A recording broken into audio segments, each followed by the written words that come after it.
நம்ம உலகத்துல இருக்க ரொம்பவே வித்தியாசமான பழங்கள். அதுலயும் நம்பர் 1ல சொல்ல போற பழத்தை பாத்தீங்கன்னா சாக்காடுவீங்க. Number 3 vomit fruit. இந்த பழத்துல இருந்து ஒரு விதமான கெட்ட ஸ்மெல் வரதுனால இத சாப்பிட்டாலே வாந்தி வர மாதிரி இருக்குமா?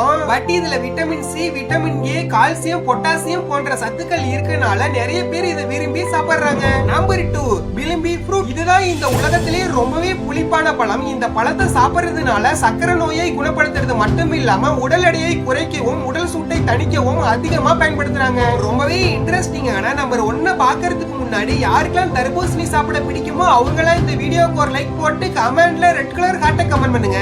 இல்ல எனக்கு மாம்பழம் சாப்பிடதான் பிடிக்கும்னு சொல்றவங்க இந்த வீடியோக்கு ஒரு லைக் போட்டு கமெண்ட்ல ப்ளூ கலர் ஹார்ட்டை கமெண்ட் பண்ணுங்க. Number 1 blood orange. இந்த ஆரஞ்சு சாப்பிடுறதுக்கு நார்மல் ஆரஞ்சு மாதிரி இல்லாம கொஞ்சம் புளிப்பு மற்றும் இனிப்பு சுவையில இருக்குமா?